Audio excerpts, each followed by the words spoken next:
Well, hello and welcome to my next video, which is video number 33. Yeah, I've been away for a couple of days away from it. Things haven't been going well. So what I have got is I've got the cane fencing and I've got the compost bin, and I can show you exactly where I'm going to put them. Here is where I'm going to put the raised bed, and you can see the metal fencing behind it. And here is my sketch showing where the raised bed will be and the cane fencing which is going to be attached to the metal fencing behind it, and the position of the compost bin. Well, all that's for another day. Might be tomorrow, might not be. I've got a lot of things to do this week, but I mentioned a moment ago that I've not been feeling wonderful.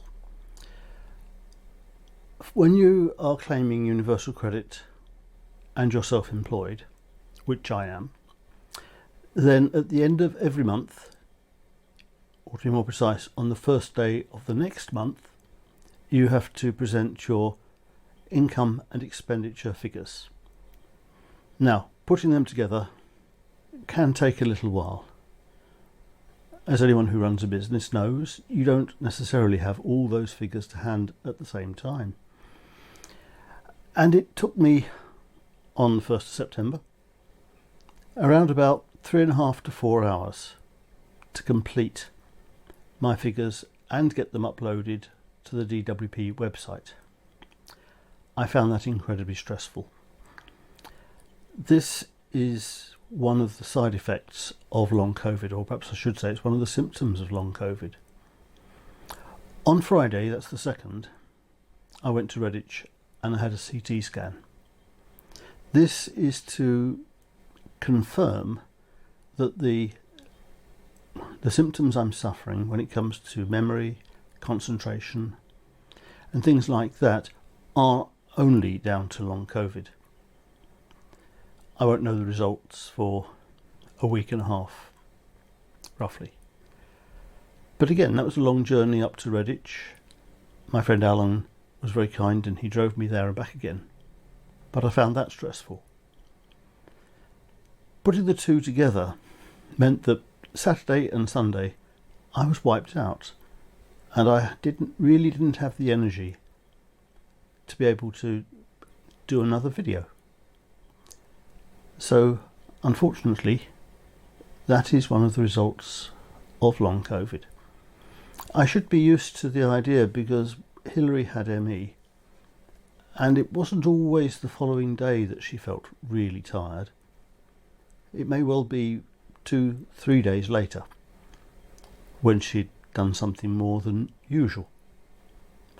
I'm experiencing the same effects. Of course, I empathised very much with Hillary, but I really didn't want to experience the same symptoms myself. But maybe I can turn that to, if not my advantage, to the advantage of other people who may be watching this video. You're not alone if you have these symptoms. No, they're not very nice.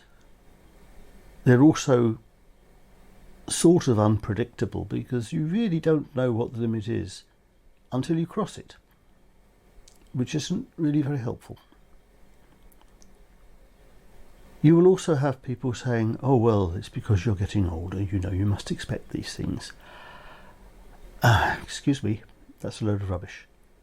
There has been a lot of research done into aging, into cognition, into memory, concentration, and it's found that providing you keep using your brain to do all those things, then really they do not decline into old age.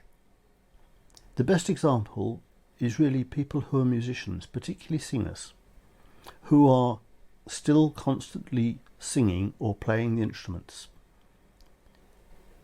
In their examples, then there is no decline of memory, cognition or concentration.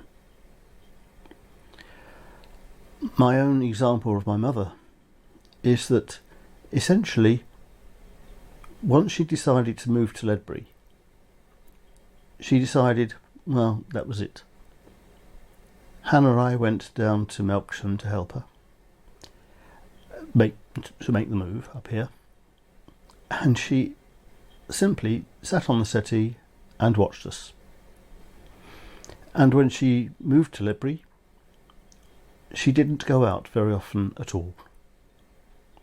Christabel was very kind and took her to the hot pole, which she said she enjoyed, but the next day she'd forgotten all about it. But I'm very grateful to Christabel for having done that. And I looked, and I thought, my mother's gone downhill very fast. She's lost her memory, her ability to concentrate, and even recognition. And I can see what's happened. I'm sorry. I don't want that to happen to me. I will do everything I can to prevent it. Physical exercise is important. Good nutrition is vital. But using your mind is also important. And that is the reason that I have been concentrating on these videos. I'm using my memory to remember what to say. What you don't see are all the outtakes. Yeah, I delete those. I'm using my abilities to work with the video processing software I've got. iMovie is very, very good, but it isn't professional standard in the sense that it doesn't have all the features that professional video editing software does have. So Final Cut Pro is on my shopping list. It'll do some of the things that I can sort of manage with iMovie, but it's a fiddle. Biggest problem? This. I record my soundtracks separately. It means I can have the camera further away from me, and also the sound quality is better.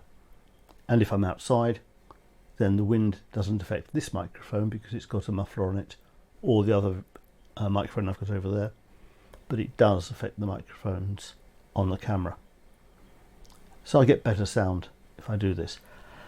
But there is no automatic system in iMovie to synchronize the soundtracks. There is in Final Cut Pro. Titling, credit rolling, those sort of things. Transitions, you've got more control over them in Final Cut Pro. I think I've made my point. Anyway, nice to see you again. Thank you for watching. And I promise to join you again very soon with the next video. So, bye-bye.